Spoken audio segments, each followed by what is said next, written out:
Mi hermano accidentalmente metió su camioneta SUV en mi jacuzzi, valorado en $7.500, porque me negué a pagar la renovación de su casa, de $22.000. Supongo que calculé mal la distancia, sonrió con suficiencia.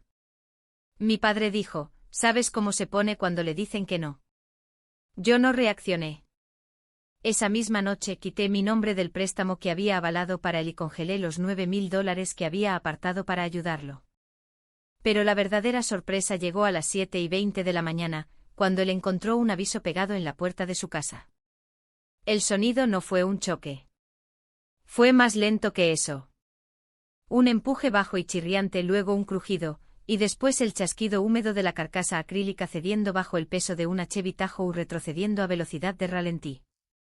Yo estaba parado en la ventana de mi cocina, con una taza de café en la mano y mi cinta métrica sujeta a mi cinturón, como lo ha estado todas las mañanas desde que tengo 18 años. La cinta métrica fue lo primero que compré con mi propio sueldo como aprendiz de construcción. Su carcasa amarilla agrietada por un lado, todavía se retrae sin problemas después de 16 años. Mi primer jefe me entregó una escuadra de carpintero el primer día y dijo, mide 2 veces, corta una, y nunca pongas tu nombre en algo que no construiste. He llevado esas palabras y esa cinta métrica todos los días de mi carrera.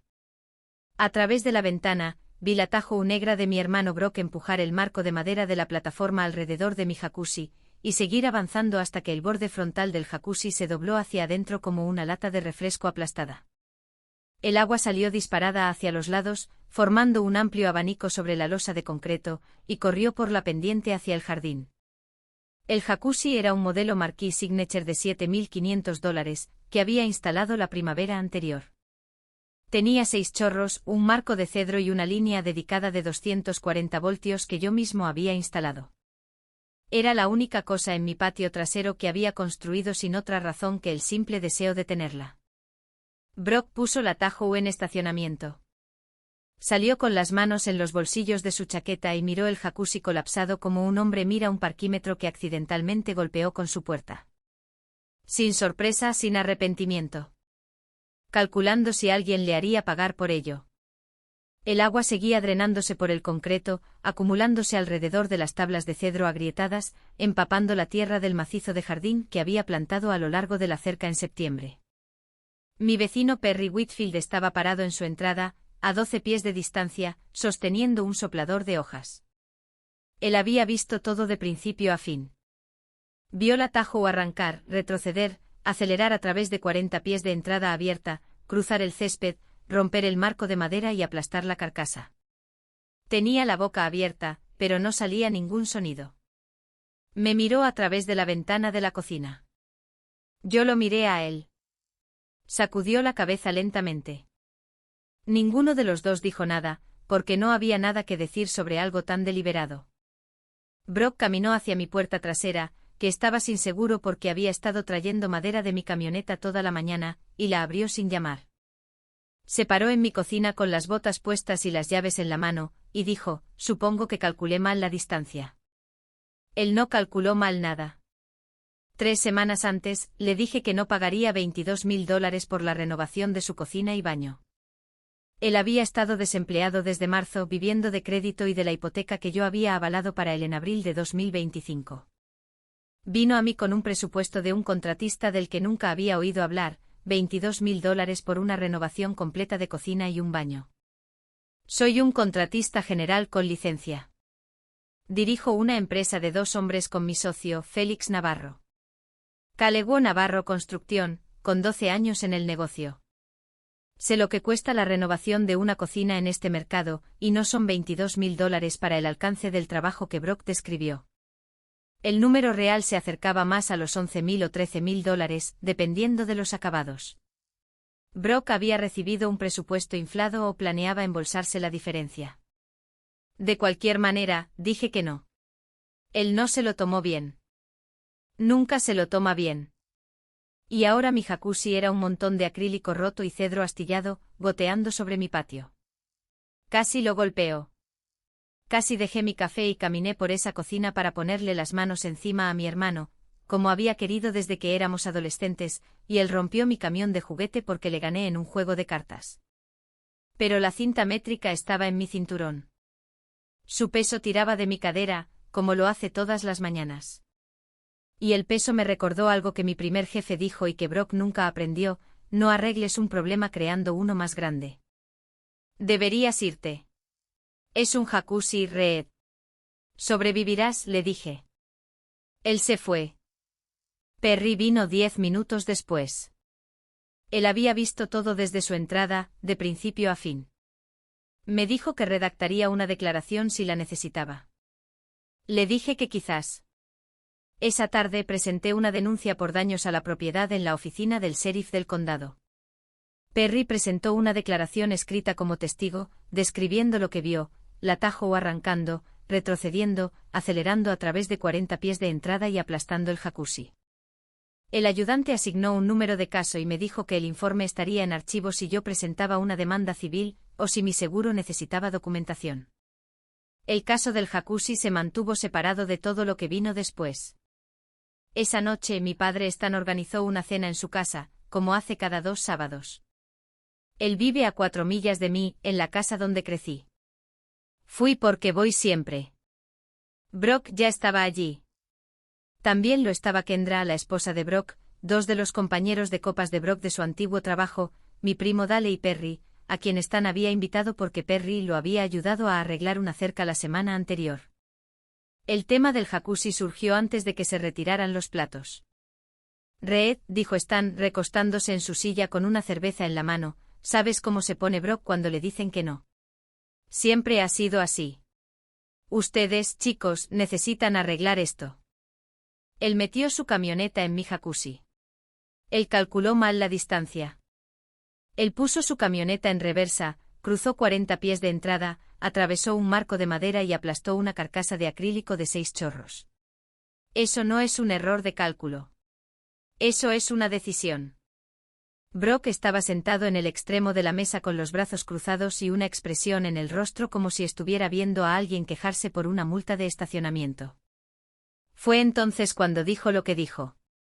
Y lo dijo lo suficientemente alto como para que todos en la habitación lo oyeran. $22,000 no son nada para un tipo que gasta $7,500 en un jacuzzi en el que se sienta solo, porque su esposa lo dejó. Balanceas un martillo y viertes concreto, y actúas como si hubieras construido algo. Calegó Navarro Construcción. 2 tipos y una camioneta. Papá tuvo que avalar tu primer préstamo comercial porque ningún banco te tocaría. Y ahora no vas a extender un cheque para la casa de tu propio hermano. No calculé mal la distancia, Reed. Te calculé mal a ti. La habitación se quedó en silencio. Kendra miró la mesa. Dejó el tenedor sin terminar el bocado que había estado masticando. Perry, quien había visto la Tahoe retroceder hacia el jacuzzi esa mañana, me miró con una expresión que decía que esperaba que yo dijera algo y al mismo tiempo, esperaba que no lo hiciera. Dale miró su plato y no levantó la vista. Stan no dijo nada. Solo me miró con la expresión que ha tenido toda mi vida cuando Brock hace algo destructivo, y Stan decide que el camino más fácil es fingir que fue el clima. Los 2 compañeros de copas de Brock se miraron entre sí, luego a sus cervezas y luego a la puerta. Recogí mis llaves. Salí. No respondí porque no había nada en esa habitación que valiera la pena responder. La cinta métrica todavía estaba en mi cinturón. Conduje a casa y me senté en mi camioneta en la entrada durante 15 minutos, mirando el jacuzzi arruinado a través de los faros. El agua había dejado de drenarse. La carcasa estaba oscura y agrietada, y el marco de cedro estaba astillado hacia afuera, como si alguien lo hubiera golpeado con un ariete, que es esencialmente lo que es una Chevy Tahoe cuando la apuntas a algo y pisas el acelerador. Entré y me senté en la mesa de mi cocina, y no llamé a nadie. No le envié mensajes a nadie. Miré la cinta métrica en mi cinturón y empecé a hacer una lista. Si alguna vez has visto a alguien destruir algo que construiste con tus propias manos y luego decirte que fue tu culpa por tenerlo, sabes por qué te cuento esta historia. Bienvenidos a Traición Revelada. El lunes por la mañana hice 2 llamadas antes de ir a una obra. Hay algo que necesito explicar primero. Mi hermano Brock ha sido el tipo de persona que trata la estabilidad de los demás como un recurso para su propia inestabilidad, desde que tengo memoria. Cuando teníamos 22 y 26 años, él me pidió prestada mi camioneta sin preguntar y la devolvió con la transmisión chirriando. Dijo que ya estaba así cuando la recogió. No era cierto. Cuando me casé me pidió $3.000 2 semanas antes de la boda, porque estaba atrasado en el pago de su auto. Se los di porque nuestro padre me dijo que eso es lo que hacen los hermanos. Cuando mi esposa me dejó hace 2 años, Brock no llamó durante 3 semanas. Cuando finalmente lo hizo fue para preguntar si podía ayudarlo a mover un sofá. Así es, Brock. No pide, asume. Asume que todo lo que tienes está disponible porque lo tienes y él lo necesita. Y la distancia entre esos dos hechos es tu problema, no el suyo. La primera llamada fue al prestamista que tenía la hipoteca de Brock. Yo había avalado el refinanciamiento de $185.000 en abril de 2025, porque el puntaje crediticio de Brock era 588 y ningún banco le aprobaría un préstamo. Avalé porque Stan me lo pidió. Dijo, tu hermano necesita esto. Está tratando de encauzar su vida. Eres el único con crédito para ayudar. Firmé porque le creí. Creí que Brock estaba intentando. Creí que una hipoteca estable le daría una base sobre la cual construir. Creí lo mismo que siempre creo sobre Brock, que esta vez sería diferente. No fue diferente. Le pregunté al prestamista cuál era el proceso para remover a un avalista. El oficial de préstamos dejó claro que no podía simplemente eliminar mi nombre de la hipoteca, pero que podía presentar una solicitud formal de liberación de CEO firmante y una negativa a futuras facilidades, lo que activaría una revisión de crédito completa del prestatario restante. Si Brock no podía calificar de forma independiente, el banco no me liberaría. Pero la revisión fallida pondría el préstamo bajo monitoreo de riesgo interno y bloquearía cualquier modificación adicional, retiro para renovación o solicitud de capital. Presenté la documentación esa misma tarde. Brock había estado desempleado durante 8 meses. Su puntaje crediticio había bajado a 541. No calificaría para un préstamo.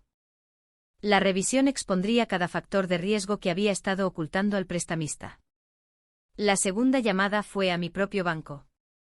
Tenía una cuenta de ahorros con $9.000 que había estado guardando desde septiembre para ayudar a Brock con su renovación.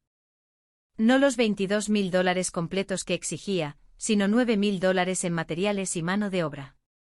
Iba a contribuir yo mismo al costo, usando mi propio equipo y mi propio tiempo, obteniendo los permisos adecuados y programando las inspecciones correctas, haciendo el trabajo de la manera correcta, porque es la única forma en que sé hacer el trabajo. Transferí los $9.000 a mi cuenta de operaciones comerciales. El fondo de renovación fue cerrado. La ayuda había terminado. Eso debería haber sido el final. La eliminación del CEO firmante y el dinero congelado fueron respuestas proporcionales a un hombre que destruyó $7.500 de mi propiedad y sonrió al respecto. Podría haberme detenido allí, pero soy un contratista general con licencia. Y los contratistas generales con licencia consultan la base de datos de permisos de la ciudad como otras personas consultan el tiempo. Es parte de mi rutina matutina. Inicio sesión, viso los permisos activos en mi área de servicio, verifico nuevos expedientes y me aseguro de que nada que no haya autorizado aparezca bajo mi número de licencia. El martes por la mañana, 9 de noviembre, inicié sesión en el portal de permisos en línea de la ciudad. Realicé una búsqueda con mi número de licencia. Aparecieron 2 permisos activos. El primero era la reconstrucción de una terraza en Orchard Lane que Félix y yo estábamos terminando esa semana. El segundo era una solicitud de permiso en Birchwood Court 444. Esa era la dirección de Brock. Hice clic en el permiso. Solicitante Brock Calewo. Contratista registrado, Reed Calewo. Licencia N grados GC 209-447-1. Alcance del trabajo, renovación de cocina y remodelación de baño, incluyendo mejora del panel eléctrico y reubicación de la fontanería. Fecha de presentación, 28 de octubre, 8 días antes de que Brock metiera su camioneta en mi jacuzzi. Mi hermano había tomado mi número de licencia y lo había puesto en un permiso de construcción para una renovación que me negué a pagar, realizada por un equipo que nunca contraté en una propiedad con la que no tenía ninguna relación. Falsificó mis credenciales en un documento gubernamental. Eso no es un desacuerdo familiar. Eso es uso no autorizado de una licencia profesional, lo que en este estado es un delito menor y motivo de revocación inmediata de la licencia. Si la Junta encontraba que el titular de la licencia fue cómplice, si alguno de esos trabajos de mala calidad fallaba y alguien resultaba herido, la demanda vendría a mí, a mi seguro, a mi fianza, a mi empresa. La empresa que Félix y yo habíamos construido durante 12 años, comenzando con una camioneta prestada y un préstamo de $4.000, quedaría expuesta a responsabilidad por un trabajo que nunca toqué. Me senté en mi escritorio y miré la solicitud de permiso en mi pantalla durante mucho tiempo. La cinta métrica estaba en el escritorio junto a mi café, la carcasa amarilla con una grieta en un lado. 16 años. Yo había puesto mi nombre en cada trabajo que construí. Firmé cada permiso que tramité. Respaldé cada inspección que pasé. Y mi hermano puso mi nombre en algo que yo habría reprobado en el sitio. Casi llamo a Brock esa mañana para advertirle. Casi levanto el teléfono y le digo que retirara el permiso, despidiera al equipo y se detuviera antes de que el daño empeorara. Pero pasé por la casa de Brock de camino al trabajo de Orchard Lane, y pude ver la renovación a través de la ventana delantera y la ventana lateral que da a la entrada. Gabinetes nuevos parcialmente instalados, torcidos en la pared. Cableado expuesto que corría por el techo sin cajas de empalmes visibles a través de la ventana delantera. Un conducto de fontanería a través de la ventana lateral que había sido reubicado sin una ventilación adecuada. No necesitaba entrar a la casa para saber que el trabajo estaba mal. 3 violaciones del código visibles desde la acera pública. Tomé fotos desde la acera, vía pública, legal. Esa tarde le mostré a Félix las fotos y la presentación del permiso. Félix ha sido mi socio durante 12 años. Él fue quien me prestó $4.000 para comprar nuestra primera camioneta de trabajo cuando yo tenía 22 años y estaba en la quiebra. Él fue quien me llevó al juzgado cuando mi divorcio finalizó y se sentó en el estacionamiento durante 2 horas porque dijo, puede que necesites que te lleven a casa y puede que necesites una cerveza, y yo puedo proporcionarte ambas. Félix miró las fotos, luego miró el permiso con mi número de licencia, y su rostro hizo algo que nunca había visto. Se puso completamente inexpresivo. Ni enojo ni sorpresa, solo la mirada de un hombre que construye cosas para vivir, mirando una falsificación que podría destruir todo lo que construimos juntos.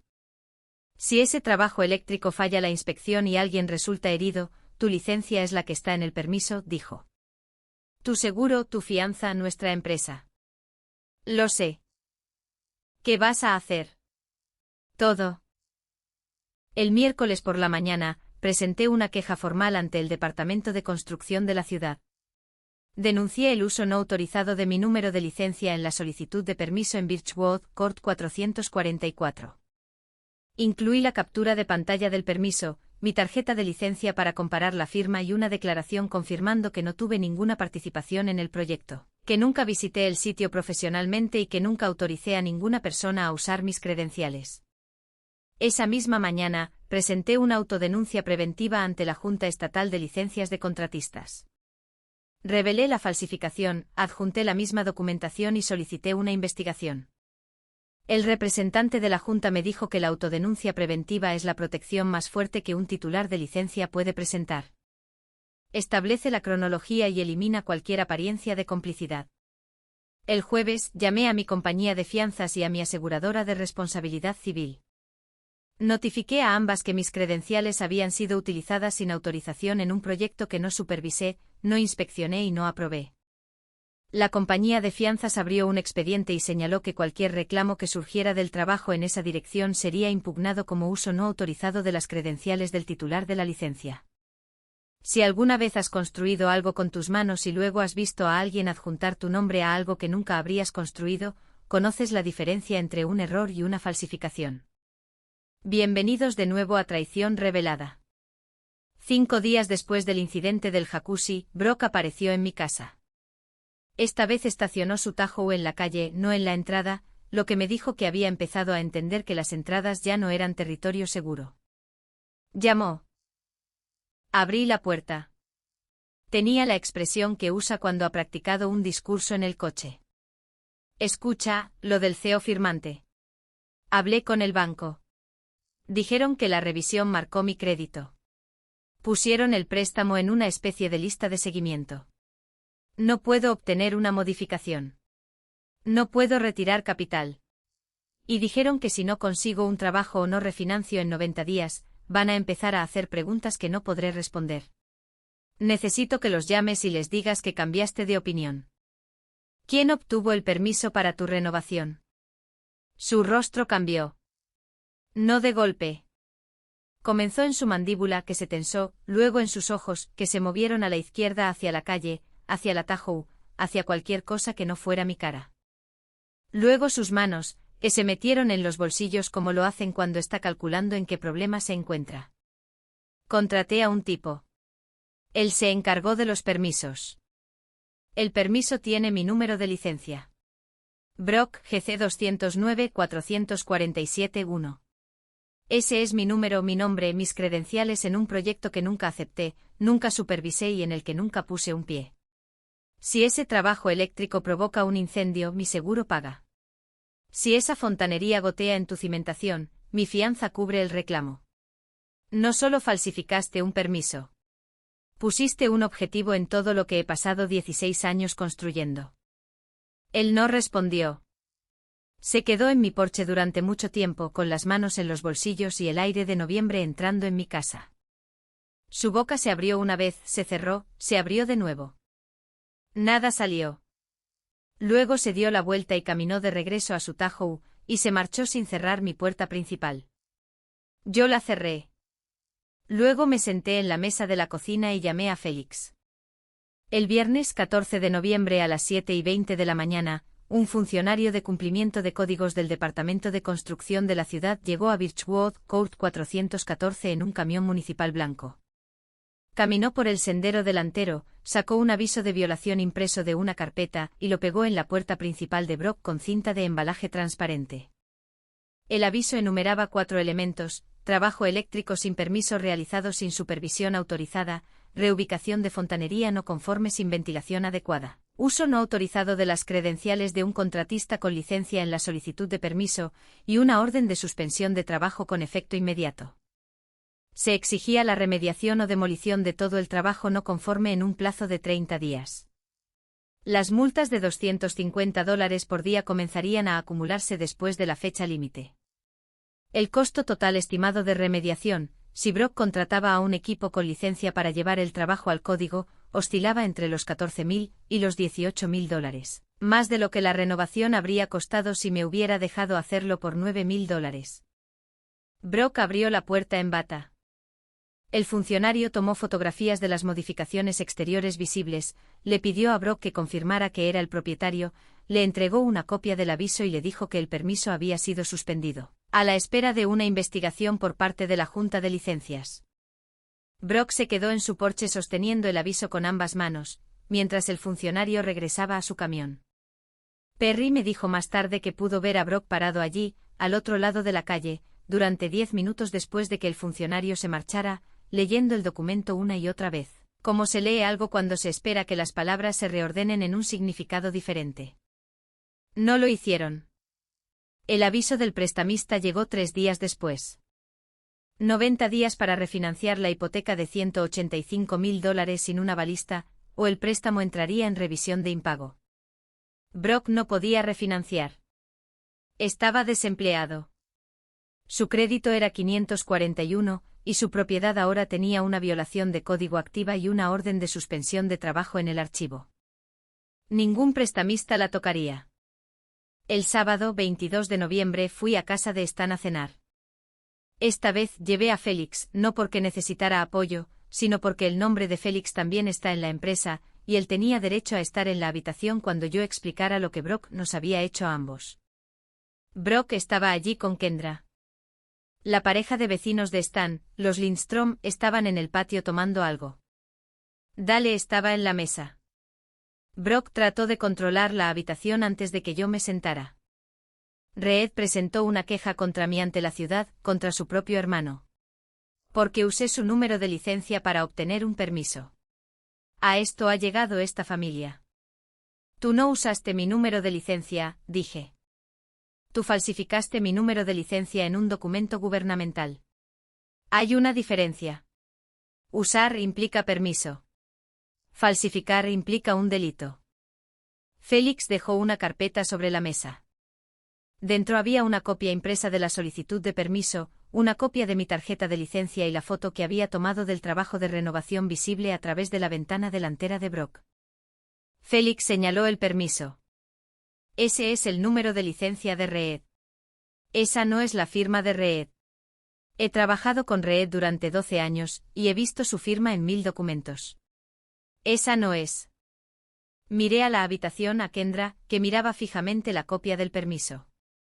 A los Lindstrom, que habían dejado de fingir interés en sus bebidas. A Stan, que estaba recostado en su silla como se recuesta cuando espera que la conversación termine antes de tener que participar en ella. Tú adjuntas mis credenciales a un trabajo eléctrico hecho sin cajas de empalmes y un conducto de fontanería sin ventilación.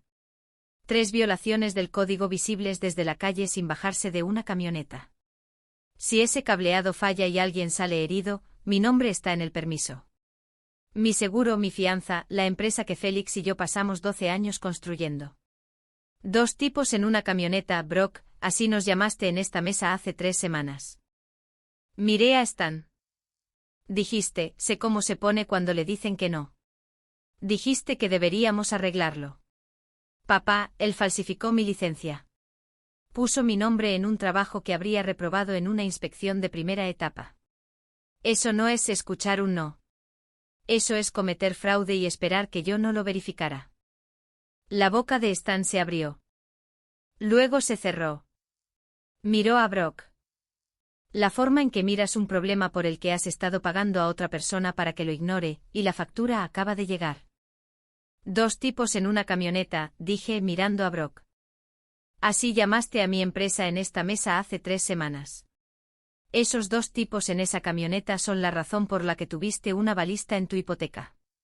Esos 2 tipos son la razón por la que tenías $9,000 esperándote en una cuenta de ahorros que yo aparté con mi propio dinero para ayudar a renovar tu casa de la manera correcta. 2 tipos en una camioneta construyeron todo donde tú estás parado. Brock, el equipo sin licencia que contrataste para hacer el trabajo bajo mi licencia falsificada no puede decir lo mismo. Brock comenzó a hablar. Iba a decirte lo del permiso. Ibas a decirme después de que la inspección pasara y mi licencia absorbiera la responsabilidad. Eso no es decirme. Eso es usarme. Casi salgo de la casa de Stan antes de terminar. Pero el número de caso de la queja a la Junta de Licencias estaba en mi teléfono, y no había dicho lo último que había venido a decir.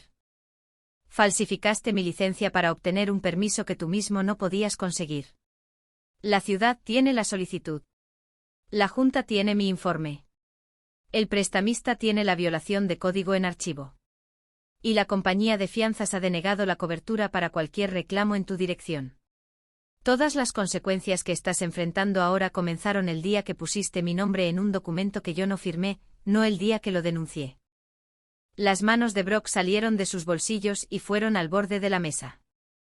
Sus dedos se presionaron contra la madera hasta que las puntas se pusieron blancas. Su mandíbula se movía de lado a lado, pero no se formaron palabras. Su rodilla izquierda se dobló ligeramente y se sostuvo en el respaldo de la silla. El color de su rostro se escurrió desde la frente hacia abajo, como ver cómo la pintura se diluye en una pared. Se sentó sin querer, sin poder evitarlo. La forma en que una persona se sienta cuando el suelo toma la decisión por ella. Miró la mesa y no volvió a levantar la vista. Kendra lo observaba. Su rostro había cambiado de confusión a algo más duro.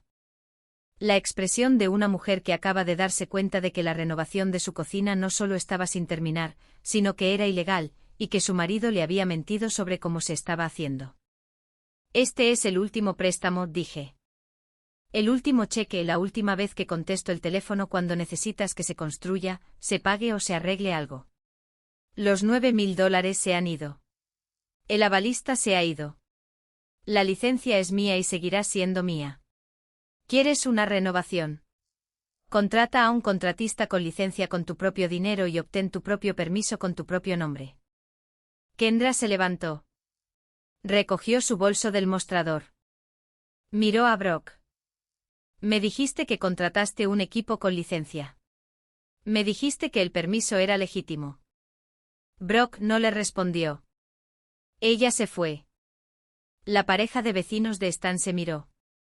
El marido dobló su servilleta y la puso sobre la mesa. Salieron por la puerta lateral sin despedirse. 2 días después, Brock me llamó. Su voz era diferente. No la voz sonriente. No la voz razonable, sino la voz acorralada. Si no retiras la queja, yo mismo llamaré a la Junta de Licencias y les diré que hiciste un trabajo deficiente en el proyecto de Whitmore el año pasado. Les diré que tu cimentación estaba desviada 2 pulgadas y que lo encubriste. El proyecto de Whitmore era una ampliación de garaje en el lado norte de la ciudad. La cimentación se había vertido según las especificaciones, inspeccionada 2 veces y aprobada por la ciudad. Los informes de inspección estaban en mi archivador. Miré a Brock a través del teléfono, como miro una pared que alguien me dice que está recta cuando mi nivel dice que no lo está. Volví a sujetar la cinta métrica a mi cinturón. No dije nada. Colgué. Las consecuencias llegaron como llega la demolición. No de golpe sino en una secuencia, cada pieza arrastrando a la siguiente. La fecha límite de cumplimiento del código pasó el 14 de diciembre. Brock no había remediado el trabajo ni lo había demolido. No podía permitírselo. Un equipo con licencia para poner el sistema eléctrico y la fontanería a código costaría entre $14.000 y $18.000. Y él no tenía ingresos, ni crédito, ni avalista. Las multas municipales comenzaron a acumularse a razón de $250 por día después de la fecha límite. A finales de diciembre las multas acumuladas eran de $14.250 y seguían aumentando. Después de 30 días de multas impagas, la ciudad registró un gravamen municipal contra la propiedad. El gravamen, combinado con la orden de suspensión de trabajo activa y las violaciones de código abiertas, hacía imposible cualquier camino de refinanciamiento. Ningún prestamista suscribiría una propiedad con un gravamen municipal activo y violaciones de construcción abiertas. El prestamista movió el préstamo a revisión de impago. La hipoteca de $185.000 de Brock, la que yo había avalado porque nuestro padre me dijo que eso es lo que hacen los hermanos, ahora estaba garantizada por una casa que valía menos que sus violaciones. Kendra solicitó la separación legal en la primera semana de diciembre. Le dijo a Brock, según lo que Félix escuchó de Dale, que no podía criar a sus hijos en una casa con cableado expuesto, un permiso suspendido, una violación de código, un gravamen de propiedad y una hipoteca entrando en revisión de impago. Dijo, me dijiste que contrataste un equipo de verdad. Me dijiste que el permiso era legítimo. Me dijiste que tu hermano estaba siendo difícil sin razón. Cada cosa que me dijiste fue una mentira. Llevó a los niños a casa de su madre. Brock se quedó solo en la casa con los gabinetes torcidos y la fontanería no conforme y el reloj de multa de $250 diarios corriendo sobre el gravamen y las cajas de empalmes que había cableado en serie, porque no podía distinguir entre serie y paralelo, que es el tipo de detalle que importa cuando pretendes ser algo que no eres. Stan me llamó una vez por semana después de la segunda cena. No me pidió que retirara la queja. No se disculpó por haber habilitado a Brock en la primera cena. Dijo, tu hermano está superado. Le dije, Brock ha estado superado toda su vida, y Stan ha estado rellenando el agujero cada vez, en lugar de enseñarle a dejar de cavar. Esta vez, el agujero tiene un gravamen, dije. Y una orden de suspensión de trabajo. Y una investigación de la Junta de Licencias con posible remisión al fiscal de la ciudad. Yo no lo puse ahí, papá. Él mismo se puso ahí el día que decidió que mi nombre era algo que podía tomar prestado sin preguntar. Stan guardó silencio durante mucho tiempo. Luego dijo, sigue siendo tu hermano. Le dije que ese era exactamente el problema. No volvió a llamar. Brock intentó arreglar el sistema eléctrico él mismo. Compró una caja de cajas de empalmes en la ferretería y pasó una tarde de sábado conectándolos. El lunes siguiente el inspector de edificios vino para un seguimiento y encontró que el trabajo seguía sin ser conforme. Brock había cableado las cajas de empalmes en serie en lugar de en paralelo. El inspector añadió una segunda violación al archivo. Y luego vino la disculpa. Félix me contó esto porque Brock llamó a Félix una noche a finales de noviembre, no a mí. Brock dijo que quería enviarme un mensaje de texto pero no sabía cómo empezar. Dijo que había estado mirando su teléfono durante una hora. Félix dijo, Brock leyó la primera versión del mensaje en voz alta. Lo siento por lo del jacuzzi y lo de la licencia. ¿Podemos hablar? Luego Brock dijo que sonaba mal, demasiado informal, como disculparse por pedir prestada una herramienta sin preguntar. Lo borró y empezó de nuevo. La segunda versión era más larga, algo sobre cómo había estado bajo presión desde que perdió su trabajo y que no quería que las cosas llegaran tan lejos, y que ahora entendía que lo de la licencia era serio y que no debería haberlo hecho. Se detuvo a mitad de camino y dijo que de todos modos no lo leería. Que vería mi nombre y lo borraría. Borró esa versión también. Empezó por tercera vez. Félix dijo que la línea quedó en silencio durante casi 2 minutos. Luego Brock dijo, no sé cómo decirlo. No creo que haya una forma de decirlo que lo haga más pequeño, y colgó. La disculpa nunca fue enviada. El mensaje de texto nunca fue escrito. Las palabras se quedaron donde sea que vayan las palabras cuando una persona no puede encontrar la manera de hacerlas lo suficientemente verdaderas como para soltar. Principios de diciembre, un sábado por la mañana. El aire era lo suficientemente frío como para ver mi aliento, y el césped estaba rígido con la escarcha. Estaba en mi patio trasero con una cinta métrica y una línea de tiza, marcando las dimensiones para un nuevo patio donde solía estar el jacuzzi. La losa de concreto estaba limpia ahora. Había pasado el fin de semana anterior rompiendo el acrílico agrietado y llevando el cedro al vertedero. El espacio estaba vacío, no dañado, solo abierto, listo para algo diferente. Félix llegó a las 8 de la mañana con 2 caballetes, una pila de madera tratada a presión y 2 tazas de café de gasolinera. Íbamos a construir una fogata y una zona de asientos, no un reemplazo para lo que fue destruido, sino algo nuevo en el espacio que solía contener algo que alguien me quitó. Félix colocó los caballetes y dijo, «Sabes, si solo te hubiera pedido que hicieras la renovación de la manera correcta, lo habrías hecho por $9.000 y habría pasado la inspección en la primera revisión». Lo sé. En cambio, gastó más, obtuvo menos y perdió su casa. Eso también lo sé. Si usted o alguien que conoce ha tenido alguna vez a alguien que puso su nombre en algo que usted no construyó, y luego lo culpó por no ayudarlo a hacerlo, sepa esto, su nombre es suyo. Su licencia es suya. Y las personas que la falsifican no son familia. Son responsabilidades. Gracias por escuchar. Esto ha sido traición revelada. La cinta métrica se extendió hasta 48 pulgadas. Marqué el primer agujero para poste. Félix sostuvo la línea de tiza. El sol de noviembre era tenue y pálido, pero era suficiente. A través de la cerca podía ver la calle. 3 cuadras al este, la casa de Brock permanecía con una orden de suspensión de trabajo en la puerta, un gravamen en el registro. Gabinetes torcidos visibles a través de una ventana y un rectángulo de revestimiento faltante donde el inspector había quitado un panel para fotografiar el trabajo eléctrico detrás.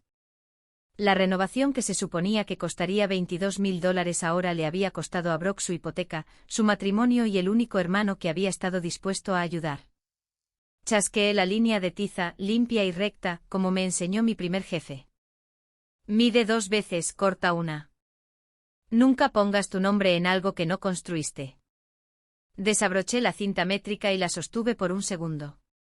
16 años en mi cinturón, carcasa agrietada, todavía se retrae sin problemas. Luego la volví a sujetar y comencé a cavar el primer agujero para poste, mientras Félix alineaba la siguiente marca. Lo construimos en 2 fines de semana. No se necesitaron permisos para un patio, no había equipo, solo 2 tipos y una camioneta, y estaba a nivel.